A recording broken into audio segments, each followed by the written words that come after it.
निशा एक बड़ी ही प्यारी लड़की थी और वो शहर में अपने मम्मी पापा के साथ रहती थी। वो एक स्कूल में साइंस की टीचर थी और इस बार छुट्टियों में अपनी बुआ के घर आई थी।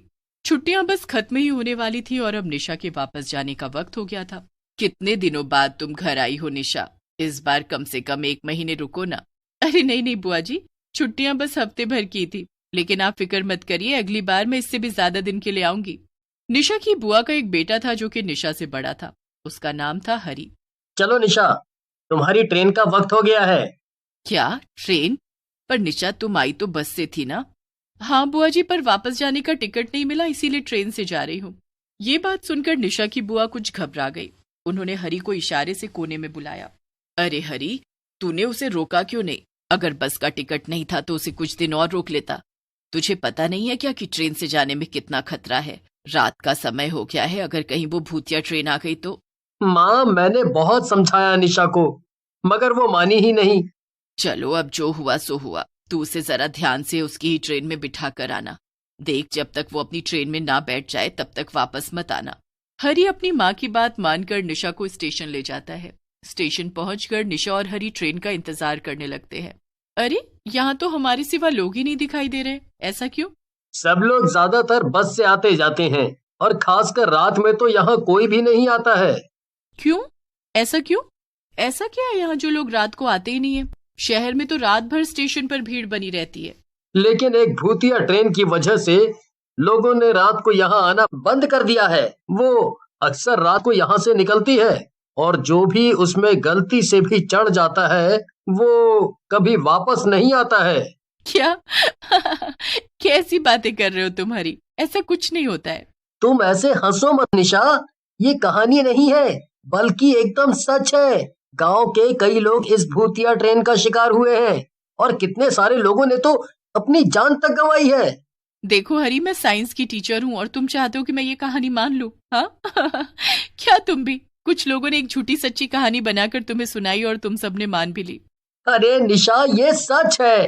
खैर छोड़ो, मैं तुम्हारे लिए पानी लेकर आता हूँ। तब तक स्टेशन पर एक ट्रेन आ जाती है। हरी निशा के लिए पानी लेने गया था और जब तक वो लौटा निशा ट्रेन में चढ़ चुकी थी। ट्रेन को देखकर हरी की डर के मारे हालत खराब हो जाती है, क्योंकि निशा गलती से भूतिया ट्रेन में चढ़ गई थी। नहीं नहीं निशा, वापस आओ, नीचे उतर जाओ, ये वही भूतिया ट्रेन है। मैं कह रहा हूँ ना तुमसे, तुम वापस आओ। बस भी करो हरी, ठीक है, मैं भूतों को तुम्हारा हेलो बोल दूंगी और कहो तो वीडियो कॉल भी करा दूंगी। हाँ? चलो बाय, अपना और बुआ का ख्याल रखना। इतना कहकर निशा ट्रेन के अंदर चली गई और ट्रेन फौरन चल पड़ी। बड़ी अजीब बात है, इस ट्रेन में तो मेरे अलावा कोई भी नहीं है, कुछ समझ नहीं आ रहा। निशा एक सीट पर बैठ जाती है, तभी उसकी नजर सामने बैठी एक औरत पर पड़ती है। वो औरत सफेद साड़ी पहनकर बैठी थी। हाँ, चलो कोई तो है यहाँ, मुझे अकेले काफी अजीब लग रहा था। निशा अपने फोन में कुछ देखने लगती है। जब वो दोबारा सामने देखती है तो वहां 2 औरतें बैठी हुई थी। दोनों ने सफेद साड़ी पहनकर रखी थी। अरे, अभी तो यहाँ बस एक ही औरत बैठी थी, अब ये अचानक से 2 कैसे हो गई? खैर, मुझे क्या। निशा फिर से अपने कामों में लग गई। अपना बैग सीट पर रखकर वो लेटने की तैयारी में थी कि उसकी नजर दोबारा सामने बैठी औरतों पर पड़ती है। इस बार सामने 3 औरतें वैसी सफेद साड़ी में थी। ये क्या हो रहा है? कुछ ना कुछ तो गड़बड़ जरूर है। फिर ट्रेन एकदम से रुक जाती है और निशा बाहर झांक कर देखती है। वहां एक बहुत अजीब सा स्टेशन था और उस पर कई यात्री खड़े थे। सभी यात्रियों ने सफेद रंग के कपड़े ही पहन रखे थे और सभी नीचे सर झुकाए थे। उनमें से कुछ यात्री ट्रेन में चढ़ जाते हैं और ट्रेन आगे चल पड़ती है। यहाँ तक कि निशा के सामने बैठी सब औरतें भी स्टेशन पर उतर जाती हैं। पता नहीं क्यों, मगर ये ट्रेन और इसके यात्री दोनों ही बहुत अजीब लग रहे हैं। निशा ध्यान देती है कि ट्रेन में बैठे सभी यात्रियों के पैर उल्टे थे। हे भगवान, ये तो सच में एक भूतिया ट्रेन है। अब मैं क्या करूं? इससे कैसे बाहर जाऊं मैं? निशा ध्यान देती है कि ट्रेन दोबारा एक स्टेशन पर रुकती है और वो भी ठीक 15 मिनट बाद। उस स्टेशन से वापस कुछ यात्री ट्रेन में चढ़ते हैं। ये ट्रेन हर 15 मिनट पर रुक रही है, मेरे पास बस यही एक मौका है बचकर भागने का। निशा चुपचाप बैठ जाती है और अगला स्टेशन आने का इंतजार करने लगती है। तभी एक डरावनी चुड़ैल निशा के ठीक सामने बैठ जाती है। वो निशा को घूर घूर कर देखने लगती है।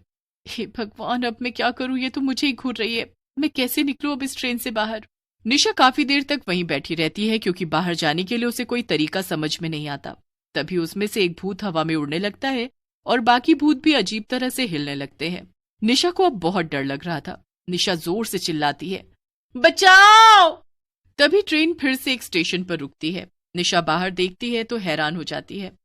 उसका भाई हरी स्टेशन पर खड़ा था। कुछ भूत भी थे जो ट्रेन में चढ़ रहे थे। हरी ने एकदम भूतों जैसा भेष बना रखा था ताकि कोई उसे पहचान न सके। वो भी ट्रेन में चढ़ गया और निशा के पास आकर बैठ गया। निशा, तुम बिल्कुल फिक्र मत करो, मैं तुम्हें बचाने आया हूँ। हरी, तुम्हें यहाँ नहीं आना चाहिए था। यहाँ हर तरफ केवल भूत प्रेत और आत्माएं हैं। मुझे कुछ समझ नहीं आ रहा कि हम यहाँ से कैसे निकलेंगे। निशा, हम इस रास्ते से तो कभी इस ट्रेन से नहीं उतर सकते हैं। मैंने इस ट्रेन के बारे में बहुत खोज की है, क्योंकि गांव के कई लोग इसी ट्रेन की वजह से मारे गए हैं। मैं सालों से इस ट्रेन के राज के बारे में पढ़ रहा था ताकि आगे मैं किसी को भी इसमें आके मरने ना दूं, लेकिन मैंने ये नहीं सोचा था कि मैं खुद इसमें फंस जाऊंगा। निशा ध्यान से हरी की सभी बातों को सुन रही थी। निशा, हमें अगर इस ट्रेन से बाहर जाना है तो हमें इंजन की तरफ जाना होगा, जहाँ पे इस ट्रेन का ड्राइवर बैठा है। वहीं से हम इस ट्रेन को रोक सकते हैं। लेकिन मुझे बहुत डर लग रहा है हरी। मैं जानता हूँ निशा, लेकिन अगर हम यहाँ रुके तो वैसे भी मारे ही जाएंगे। इसीलिए हमें अपनी जान बचाने की कम से कम एक कोशिश तो करनी ही पड़ेगी ना। चलो। फिर निशा और हरी दोनों अपनी सीट से उठ जाते हैं, लेकिन सभी आत्माएं उन्हें घूरने लगती हैं। निशा और हरी फिर से अपनी सीट पर बैठ जाते हैं। निशा, वो देखो, तुम्हारे बगल में ट्रेन की लाइट का बटन है, उसे दबाओ, तभी आत्माएं हमें जाते हुए नहीं देख पाएंगी। ऐसे तो ये हमें यहाँ से जाने नहीं देंगी।